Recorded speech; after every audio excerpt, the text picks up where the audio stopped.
Everybody, Andy here again, day 3 and still going strong. One of the things I wanted to mention, actually, as other people have done, is sort of giving an overview of what the situation with the coronavirus is in their own particular country. And so I thought when I do this, I'm hoping to do sort of one a day, but don't hold me to that.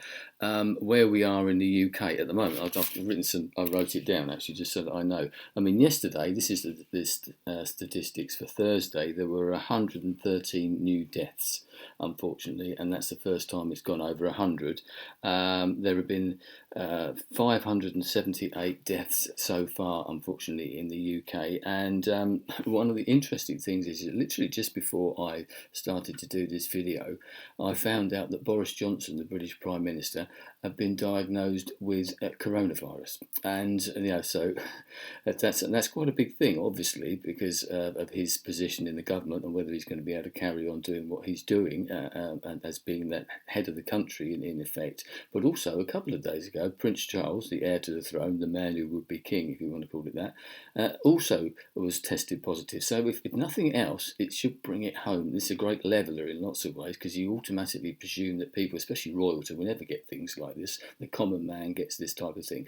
But it does show you that everybody gets it. And also the amount of cases, 11,658 cases in the UK, but they're the ones that have been diagnosed. They're the ones that have been tested.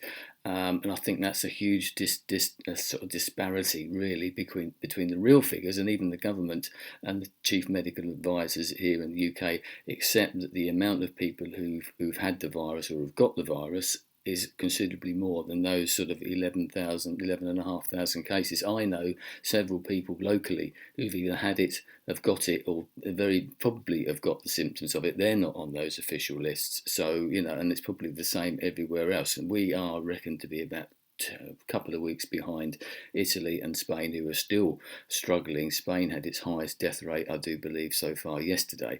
So, I wanted to get that out of the way. But one of the things that's come out of this is sort of out of adversity, things come about. This, for example, us people vlogging, but over here in the UK, well, actually across the world, because of the entertainment business, especially the music business, which I'm interested in, has been decimated. There's no gigs happening. Obviously, all the bars, the clubs, the theatres, everything like that, other venues are shut down. But what people are doing is doing gigs online. It's been happening gradually anyway. And people like Ken posting his own little videos, but people doing proper gigs in inverted commas, if I might put that way, Ken. And there's been a thing called Rock the Lockdown, which was going on last week, I do believe, over the weekend, of people across the world getting together and performing on like a little mini TV channel, one of the things that we can do now. But they set up in Hastings, is very much a musical town, a music city, we call it here. In Hastings, and it's very much a music town with loads and loads of musicians who now have got nothing to do. There's loads of professional musicians. Their livelihood's been wiped out for the time being anyway. So you can't stop yourself performing. You can't stop yourself. You're rich and you're playing your guitar. So people have been doing a lot of that themselves. On their own channels or getting together to do type of things, people setting up channels. But one thing I watched a bit of last night, there's a group of enterprising people, as there are lots here. They started out something called Isolation Hastings, which is a Facebook page. You can have a look, just search for it on Facebook. And they've been doing that live programming, almost like a little TV thing, from like 6 in the evening till about midnight or something. Some live gigs, some sort of interviews with local people who are trying to do things to support the local community. So I think that's a really good aspect of what's come out of this. And one other thing I will mention actually yesterday is that we did, I think it was called like Clap for Carers. The idea being that at 8 o'clock yesterday evening, as many people as wanted to went out on their balconies, in their gardens, out in the street or whatever, just be safe distance obviously, and clapped, applauded the carers, the health service workers who are putting themselves in the front line to look after us and our relatives and friends. I know this is something that's been happening in Italy and in Spain and in France as well, but it's the first time that it happened over here. It's just sort of showing respect for them, support, and give a bit of generosity, giving something back. I know it's only applause, but it shows what it can do.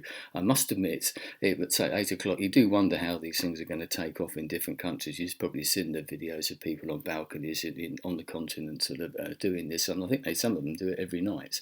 But It went really, really well. I must admit, I was actually doing the rushing up, very rock and roll, I know. And Julie said, "Can you hear that applause?" And sort of went and had a look out the window, and we could hear it all over the place. So we sort of joined in. There were people banging pots and pans and things like that, and it was really quite something to see all those people doing that. And there's been loads of videos, both locally and nationally, of the outpouring of support and for those people, as I said, who are putting themselves in the front line. I think I saw today actually that a GP from just a general practitioner, a doctor here in the UK, has actually died from the effects of coronavirus. So it's affecting those people more than anybody, and I think it's great to sort of put our gratitude out there. And I did write a couple of other things down there. Yeah, that's what that was, and it's a real a release of community spirit, and I think it was a release in lots of ways as well. It enabled people to go out there and join together. It's safe distancing, but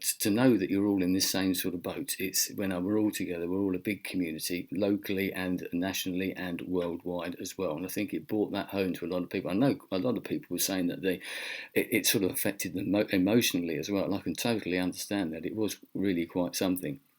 But another little aspect I wanted to mention very quickly, if I can, um, seeing what it's like all over the world, and especially in America. Over here, as I said, we're talking about the National Health Service, something very, very dear to our hearts over here, and we don't like anyone toying with it, trying to sell it off or doing anything like that, because it's free at the point of entry, as they like to say. I know there's sort of other schemes in Europe as well, but obviously in America, where a lot of people I know live, you have a completely different system. And I just wondered whether that had altered, particularly during this pandemic, during the coronavirus outbreak. Are things happening out there which are giving people more access to free medical care that they might not get otherwise? Because we've all heard the horror stories, and I always use the sort of Breaking Bad analogy. Breaking Bad, the TV series, one of my favourite TV series of all time, and one of the most popular of this sort of whole streaming Netflix age. If that had taken, if Walter White hadn't been born in Albuquerque, if he'd lived here in Aberdeen or Ashford, in the UK, that series would have lasted about one episode, because he would have gone into the hospital, found out he unfortunately had cancer, and he'd have got treatment for nothing. So that's always an analogy that I tend to use, the Breaking Bad analogy. So if you're over there in America, please let me know. I'd be very interested to know about that. But I think I'm going to wind it up there. So as I said, out of adversity, some good things do come out of this, and well done to all those people who are supporting us and helping us through these tough times, whatever they're doing, whatever form that they're doing. There's lots of key workers, as we call them over here now, the forgotten heroes a lot of the time. Quite often, a lot of the lower paid workers as well. They deserve as much recognition as anybody else, especially at this time. Anyway, stay safe, and I'll speak to you again soon. Goodbye.